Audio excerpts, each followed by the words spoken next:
Zviri sei guys, saka makuseni tauya tikambotora gogo vedu. Iyi ndo bedroom yavo, iyi ndo kitchen, ndo chii. Umwe ndo makanga vachida kuti vazame kuvakira mwana wavo kuti anga achigara zvikaramba. Ndobva vazenge vane kitchen ino yamukuona kuti izvinhu yakaboka boka kwese. Saka inini ndanga ndamboti ndobvisa mabhege matatu. Saka mukuona type yacho yesemende ndaisiye munomu, vanhu vanototora kuMozambique. Saka ndazobatsirwa nechine musikana akati invita. Ndobva taenda kumashops, ndobva kwanza kutorina kana semende. Asi zvamunogona kutoita munema kutoitenga kuMozambique. Saka semende tatoitora kuMozambique, ndo zvatozoitika pano kuti tinge tichiva nesemende. Hapana kutomirawo zvakanaka. Saka yazvitosvika izvozvizvi. Then magrosari edu, pane magrosari edu atakatumwa kuti tinge tichipa vanhu. Saka kune mamwe mafamily atichanopawo zvakare. Ndomuka kune mwana wavo atambotora wagogo, ipapa mwana wavo mukomana ari kuzasuko tichanomupawo zvinhu zvake zvakare. Asi apa pagrosari renyu mbuya apa mune mafuta, mune shuga, mune souti, raisi nemuriwo handiti kuti munge muchibatsirikana. Then indazoguma ndaisa 3 mabhege bhozi ndazviwa kuti hanzi kuti vakwa chimudhudhudhu chinosenga mabhege matatu esemende kuti vakwanise kuti sei kuya nawo. Saka da kuzvitendawo chitawana 3 waya. Saka one iri kunzi $12, one bhege resemende $12 zvisokuti nekuti iuye pano pairi zvese $12. Saka patatobvisa $36 inini. Saka ipapa I think we still need about mabhege maybe anokwana kuita mamwe 10 kuitira kuti side reroom redu ratiri kuda ndofunga ringe richipera. Mbuya moti kudii?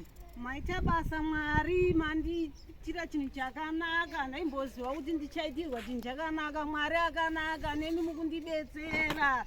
Ndiri kutenda. Maita basa henyu mwana wangu, mandirangarira pano. Zvese ndisingatombozviwani izvi, ndinogara ndichirwara, ndichishupika. Maita basa henyu mwana weJehovha. Rambai makadaro, musazoitira inini chete, itiraiwo nevamwe. Ndatenda vana vangu nezvemandiitira nevematuma. Ndatenda zvikuru chaizvo.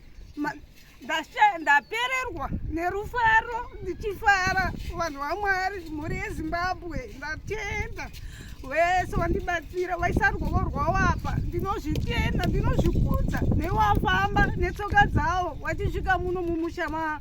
Ndinotenda mhuri yeZimbabwe, mandiitirawo zvakanaka kuti ndigarewo pakanaka. Ene ndashaya kuzoti ndingaite nerufaro nezvemandiitira mhuri yeZimbabwe nevematuma wese. Ndikunzwa kufara wedu we. Ndashaya kuti ndingaitei nerufaro nezvemandiitira izvi wedu we. Hanzi munopoto yenyu akanaka munosuka. Tinozvitenda. Mwachinzwa shona ndataura. Ndiye ndisuke mapoto yangu zvakanakawo, ndichibikawo zvakanakawo pano apa. Aiyo, hanzi nevanhu mapoto enyu munokwesha akachena zingaiti. Hanzi muri smart. Tinotenda hemeni. Alright. Kumanje ndiyanawo nemudhudhudhu. Ndiwe mwana wangu ari kusvika apa. Alright. Mwowo mumaraini. Wenyu wamakazvara katomaraini. Mwana wemunin'ina wangu. Mwana wemunin'ina. Alright. Wasaka aendepi? Ndiye ari kutosvika, ari kubva kumashopu. Ari kuseriko? Avo. Kuri sei? Kuri sei tsvagawo nemasemende kuti totorobva masemende wangu wasiponi? Kuri sei? Kamboya zoona mai? Munotorawo futi semende kumushuya? Mapota chimbotasatasawo ati chitozidewo nototoriwo. Tatozoenda kumashopu kunotsvaga tasingazivi kuti hapana kapapa. Saka tavaitira kamama wako Christmas. Handizvo matogona. Ukunzwa sei? Anozofara. Handiti samuzobikiriwa mabhiri danga. Saka kumwe kuchema nemufaro manje. Kufara. Mamusingafungiri. Ndisingafungiri.